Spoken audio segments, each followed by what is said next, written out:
బంగాళాఖాతంలో దశాబ్దాలుగా నిశ్శబ్దంగా ఉన్న సముద్రపు అడుగున ఇప్పుడు ప్రపంచ పటాన్ని మార్చేసే ఒక పెను భూకంపమే మొదలైంది. ఇది మామూలు భూకంపం కాదండి. ప్రపంచంలో సూపర్ పవర్స్ అయిన అమెరికా, చైనాలకి చెమటలు పట్టిస్తున్న ఒక జియో పొలిటికల్ భూకంపం. నిన్నటిదాకా బంగాళాఖాతం అనగానే మనకు గుర్తొచ్చేది ఈ కేవలం తుఫాన్లు, అల్పపీడనాలు మాత్రమే కదండి. కానీ ఇప్పుడు ఆ బంగాళాఖాతం అడుగున బయటపడిన ఒక మహా నిధిని చూసి అమెరికా నిఘా సంస్థ సిఐఏకి నిద్రపడడం లేదంట. రీసెంట్గా బంగ్లాదేశ్లో షేక్ హసీనా ప్రభుత్వాన్ని కూలదోసి అక్కడ డమ్మీ ప్రభుత్వాన్ని ఎందుకు కూర్చోబెట్టారో, తర్వాత మయన్మార్లోని అరాకన్ ఆర్మీకి ఎందుకు ఆయుధాలు సప్లై చేస్తున్నారు, మన మిజోరం, మణిపూర్ బోర్డర్లో ఎందుకు నిప్పులు పోస్తున్నారు, ఇవన్నీ విడివిడిగా చూస్తే అండి కేవలం రాజకీయాలాగా కనిపిస్తాయి. కానీ వీటన్నిటి వెనుక ఉన్న ఒకే ఒక అసలైన టార్గెట్ బంగాళాఖాతంలో ఇండియా కనుక్కున్న లక్షల కోట్ల రూపాయల ఆయిల్ మరియు న్యాచురల్ గ్యాస్ రిజర్వ్లు అనమాట. మొన్నటి దాకా అరబ్ దేశాలు అనగానే వాళ్ళ కింద ఉన్న ఆయిల్ బావులే ప్రపంచాన్ని శాసించే కదండి. కానీ ఇప్పుడు అరేబియన్ గల్ఫ్ ని మించిపోయే రేంజ్ లో బంగాళాఖాతంలో న్యాచురల్ గ్యాస్, క్రూడ్ ఆయిల్ నిల్వలు ఉన్నాయని మన ఇండియన్ గవర్నమెంట్ అఫీషియల్ గా అంటే అధికారికంగా ప్రకటించగానే గ్లోబల్ పాలిటిక్స్ మొత్తం ఒక్కసారిగా షేక్ అయిపోయాయి అనమాట. సో ఇదంతా ఎక్కడి నుంచి మొదలైంది, అసలు ఈ ఆయిల్ నిధుల వెనుక ఉన్న లెక్కలు ఏంటనేది మనం పక్కాగా లైన్ టు లైన్ డీకోడ్ చేద్దామండి. ముందుగా మనం ఆయిల్ రిజర్వ్ లెక్కలు ఎలా ఉంటాయో కొంచెం అర్థం చేసుకోవాలి. ప్రపంచవ్యాప్తంగా ఆయిల్ మరియు గ్యాస్ రిజర్వ్లను రెండు రకాలుగా కొలుస్తారు. ఒకటి ప్రూవెన్ రిజర్వ్లు, అంటే పక్కాగా ఎంత ఆయిల్ ఉందో డ్రిల్లింగ్ చేసి కన్ఫర్మ్ చేసుకున్నారు. రెండోవి పొటెన్షియల్ రిజర్వ్లు అనమాట, అంటే శాటిలైట్ సర్వేలు, జియోలాజికల్ డేటా ఆధారంగా అక్కడ ఎంత ఆయిల్ ఉండొచ్చని ఒక అంచనా వేసేవి. ఇప్పటిదాకా ఇండియా దగ్గర ఉన్న ప్రూవెన్ రిజర్వ్లు కేవలం 5 బిలియన్ బ్యారెల్లు మాత్రమే. ఈ 5 బిలియన్ బ్యారెల్ ఆయిల్తో మన దేశం మొత్తం మీద వాడే పెట్రోలు, డీజిలు ఈ అవసరాల్లో కేవలం 15 నుంచి 18% మాత్రమే మనం తీర్చుకోగలుగుతున్నాం. మిగతా 82% ఆయిల్ కోసం మనం ఎప్పుడు అండి రష్యా కానీ, ఈ సౌదీ అరేబియా, ఇరాక్ లాంటి దేశాల ముందు చేయి చాచాల్సిందే కదా. మన ఫారిన్ ఎక్స్చేంజ్ డబ్బులన్నీ ఈ ఆయిల్ కొనుగోలు కోసమే ఖర్చు అయిపోతూ ఉన్నాయి. కానీ మన దగ్గర ఉన్న పొటెన్షియల్ రిజర్వ్ సంగతి చూస్తే మాత్రం మైండ్ బ్లాక్ అయిపోతుంది. మొన్న పశ్చిమ బెంగాల్లోని అశోక్ నగర్ అనే ఒక చిన్న ఏరియాలో ఉండి ఏకంగా 240 మిలియన్ బ్యారెల్ ఆయిల్ నిల్వలు ఉన్నాయని ఓఎన్జీసీ వాళ్ళు కనుక్కున్నారు. కానీ అక్కడ ఉన్న మమతా బెనర్జీ ప్రభుత్వం రకరకాలుగా ఒక పొలిటికల్ కారణాలు చెప్పి, పర్యావరణం పేరు చెప్పి ఆ ఎక్స్ప్లోరేషన్ని అడ్డుకుంటూ వచ్చింది. అలాగే మన గంగా బేసిన్లో కూడా ఊహించని స్థాయిలో ఆయిల్ రిజర్వ్లు ఉన్నాయని ఎప్పటి నుంచో రిపోర్ట్స్ కూడా ఉన్నాయండి. కానీ వాటిని పూర్తిగా బయటికి తీసే టెక్నాలజీ, ఫోకస్ ఇంతకాలం మన దగ్గర అయితే లేదు. అయితే ఇవన్నీ ఒక ఎత్తు అయితే ఇప్పుడు బంగాళాఖాతంలో మన వాళ్ళు కనుక్కున్న పొటెన్షియల్ రిజర్వ్లు ఇంకో ఎత్తండి. అక్షరాల 371 బిలియన్ బ్యారెల్ ఆయిల్ మరియు గ్యాస్ రిజర్వ్లు ఈ బంగాళాఖాతం అడుగున దాక్కుని ఒక పక్కా డేటాతో తెలిపోయింది. ఈ 371 బిలియన్ బ్యారెల్ అనే నెంబర్ ఎంత పెద్దదో తెలుసా అండి? మొత్తం అరేబియన్ గల్ఫ్లో ఉన్న ఆయిల్ రిజర్వ్లతో సమానం అనమాట. ఒక వెనిజులా లాంటి దేశం దగ్గర 299 బిలియన్ బ్యారెల్ ఆయిల్ ఉంటేనే ఆ దేశం మీద అమెరికా వందల రకాల ఆంక్షలు పెట్టి అక్కడ ఎప్పుడూ ఒక డిక్టేటర్ని కూర్చోబెట్టి ఆయిల్ని దోచుకోవాలని చూస్తూ ఉంటుంది. అలాంటిదండి ఇప్పుడు ఏకంగా 371 బిలియన్ బ్యారెల మహానిధి బంగాళాఖాతంలో ఉందని తెలియగానే అమెరికాకి కళ్ళు బైర్లు గమ్మాయి అనమాట. ఇక అసలు విషయానికి వస్తే కేంద్ర పెట్రోలియం మంత్రి హర్దీప్ సింగ్ పూరి గారు నిన్న ఒక ప్రెస్ మీట్ పెట్టి ఒక మైండ్ బ్లోయింగ్ అప్డేట్ ఇచ్చారు. మన అండమాన్ నికోబార్ దీవులు సముద్ర ప్రాంతంలో ఇండియా రీసెంట్గా 3 చోట్ల టెస్ట్ డ్రిల్లింగ్ చేసిందంట. సముద్రం అడుగున ఎన్నో కిలోమీటర్ల లోపల డ్రిల్లింగ్ చేస్తే ఆ 3 2 బావుల్లో నుంచి అత్యంత హై క్వాలిటీ న్యాచురల్ గ్యాస్ బయటకు తన్నుకొచ్చింది. ఆ గ్యాస్ క్వాలిటీ ఎంత ప్యూర్గా ఉందంటే అందులో ఏకంగా 87% స్వచ్ఛమైన మీథేన్ గ్యాస్ ఉంది. ఈ మీథేన్ గ్యాస్ అనేది ఎరువుల ఫ్యాక్టరీలకు, తర్వాత పవర్ ప్లాంట్లకు, మన ఇళ్లలో వాడే పైపుడు న్యాచురల్ గ్యాస్కి అసలైన ముడిసరుకు. సో కేవలం ఈ అండమాన్ ఏరియాలో కనుక్కున్న ఒక్క బ్లాక్లోనే దాదాపు 22 బిలియన్ బ్యారెల్ ఆయిల్కి సమానమైన న్యాచురల్ గ్యాస్ ఉందని పక్కాగా ఎస్టిమేట్ చేశారు. ఇక్కడ మనము లాజిక్గా అర్థం చేసుకోవాలి. మన ఆంధ్రలో కృష్ణా గోదావరి బేసిన్లో ఎప్పటి నుంచో డ్రిల్లింగ్ చేస్తున్నారు కదండి. అక్కడ ఉన్న మొత్తం ఆయిల్ ఈక్విలెంట్స్ రిజర్వ్లు కేవలం 1.1 బిలియన్ బ్యారెల్ మాత్రమే.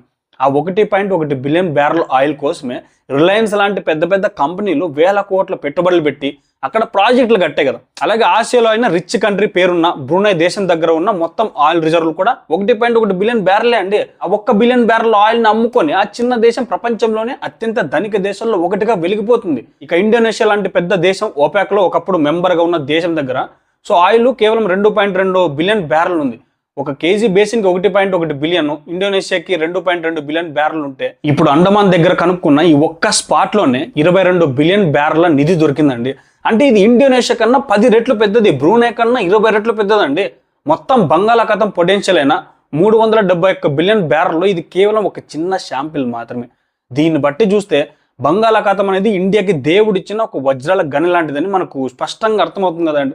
ఎప్పుడైతే ఇండియా ఈ రేంజ్లో ఆయిల్ అన్వేషణ మొదలుపెట్టిందో ఇక్కడే గ్లోబల్ జియో పాలిటిక్స్లో అసలైన కుట్రలు మొదలయ్యాయి. అమెరికా ఎప్పుడు ఒక పాలసీని ఫాలో అవుతుంది. రాబోయే 100 ఏళ్ల పాటు ప్రపంచం మొత్తం తన గుప్పిట్లో ఉండాలి అంటే ప్రపంచంలో ఆయిల్ ఎక్కడున్నా కూడా అండి అది తన కంట్రోల్లోనే ఉండాలనేది అమెరికా సిద్ధాంతం అనమాట.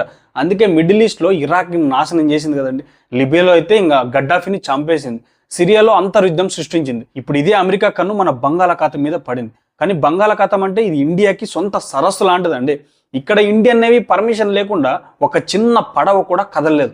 డైరెక్ట్గా ఇండియా మీద అటాక్ చేసి ఆయిల్ లాక్కోవడం అమెరికా వాడి తాత తరం కూడా కాదు. అందుకే వాళ్ళు డొంక తిరుడు మార్గాలు వెతుకుతున్నారు అనమాట. అందులో భాగమే బంగ్లాదేశ్లో జరిగిన తిరుగుబాటు. షేక్ హసీనా ఇండియాకి అనుకూలంగా ఉంటుంది కాబట్టి ఆమెను కుట్రబన్ని పదవి నుంచి దించేసి తమకు అనుకూలమైన మొహమ్మద్ యూనస్ని ఒక డమ్మి ప్రభుత్వాన్ని అండి బంగ్లాదేశ్లో కూర్చోబెట్టింది కదా. ఇప్పుడు అమెరికా బంగ్లాదేశ్కి ఇస్తున్న ఆఫర్ ఏంటో తెలుసా? మీ బోర్డర్కి ఆనుకొని ఉన్న బంగాళాఖాతంలో మీరు కూడా డ్రిల్లింగ్ స్టార్ట్ చేయండి, అక్కడ మీకు కూడా ఆయిల్ దొరుకుతుంది, దానికి కావాల్సిన డబ్బులు టెక్నాలజీ మేమిస్తామని బంగ్లాదేశ్ని ఉసుగొలుపుతున్నారండి. కానీ బంగ్లాదేశ్ వాళ్ళ భౌగోళిక సరిహద్దుల్లో ఆయిల్ లేదు కదా, అసలైన ఆయిల్ అంతా ఇండియా బోర్డర్లోనే ఉంది. అందుకే అమెరికా ఇంకో ప్లాన్ వేసింది. బంగ్లాదేశ్తో ఇండియాకి ఒక ప్రపోజల్ పంపించింది. అదేంటంటే మన ఇద్దరం కలిసి జాయింట్ ఎక్స్ప్లోరేషన్ చేద్దాము, సముద్రంలో ఆయిల్ని కలిసి తీద్దామని అడిగేలా చేస్తుంది అనమాట. జాయింట్ ఎక్స్ప్లోరేషన్ పేరుతో బంగ్లాదేశ్ని అడ్డు పెట్టుకుని బంగాళాఖాతంలోకి ఎంటర్ అవ్వాలనేది అమెరికా CIA మాస్టర్ ప్లాన్. దీనికి తోడు అమెరికా మన మణిపూర్ మిజోరం బోర్డర్లో ఆనుకుని ఉన్న మయన్మార్ దేశంలో కూడా అండి విపరీతమైన మంటలు రేపుతుంది. మయన్మార్ దేశంలో అరాకన్ అనే ఒక పెద్ద బెల్ట్ ఉంది. ఈ అరాకన్ ప్రాంతంలో కూడా సముద్ర తీరానికి ఆనుకుని భారీ స్థాయిలో ఆయిల్ అండ్ గ్యాస్ రిజర్వులు కూడా ఉన్నాయండి. కానీ అరాకన్ ప్రాంతం మయన్మార్ ప్రభుత్వం చేతిలో లేదు, అది అరాకన్ ఆర్మీ అనే ఒక రెబెల్ గ్రూప్ చేతిలో ఉంది. ఈ అరాకన్ ఆర్మీకి ఒక పక్క అమెరికా CIA డబ్బులు ఆయుధాలు ఇస్తూ సపోర్ట్ చేస్తుంది, ఇంకో పక్క చైనా కూడా అక్కడికి దూరిపోయింది.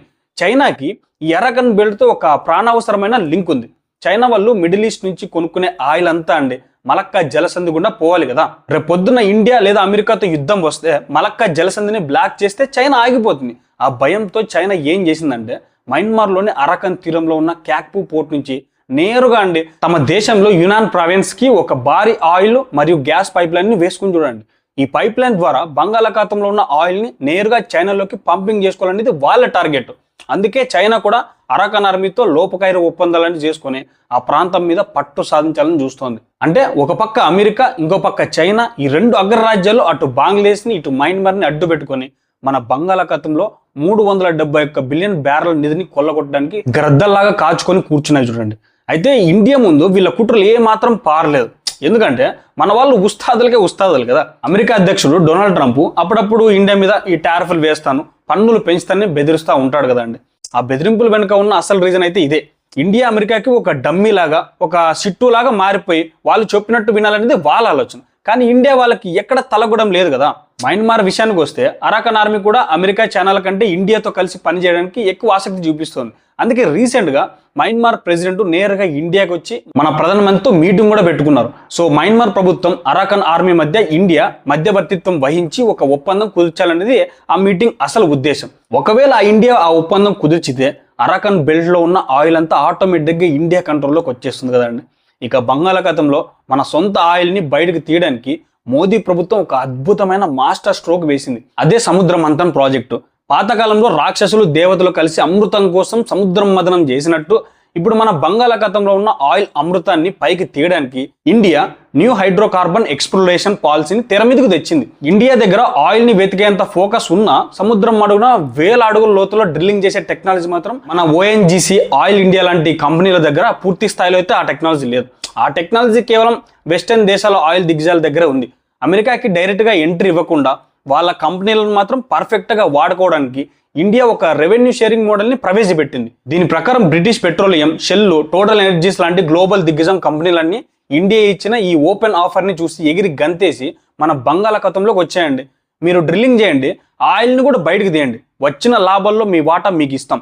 కానీ మొత్తం ప్రాజెక్ట్ కంట్రోల్, ఆయిల్ హక్కులు మాత్రం 100% ఇండియన్ గవర్నమెంట్ చేతిలోనే ఉంటాయని కరాఖండిగా చెప్పేశారు. ఈ బిజినెస్ డీల్ ఎంత లిబరల్గా, ఎంత అట్రాక్టివ్గా ఉందంటే అమెరికా ప్రభుత్వంతో సంబంధం లేకుండా ప్రైవేట్ ఆయిల్ కంపెనీలు అన్నీ అండి ఇండియాకి క్యూ కట్టే. మీరు బంగ్లాదేశ్తో వెనుక డోర్ నుంచి రావాల్సిన అవసరం లేదండి. దమ్ముంటే మా పాలసీ కింద రండి, టెక్నాలజీ పెట్టండి, ఆయిల్ తీయండి, పైసలు తీసుకోండి అని ఇండియా అమెరికాకి ముఖం మీద కొట్టినట్టు చెప్పింది. పాకిస్తాన్లో భారీగా ఆయిల్ రిజర్వ్లు ఉన్నాయని ఎప్పటి నుంచో అమెరికా చెప్తూ వస్తుంది కదా.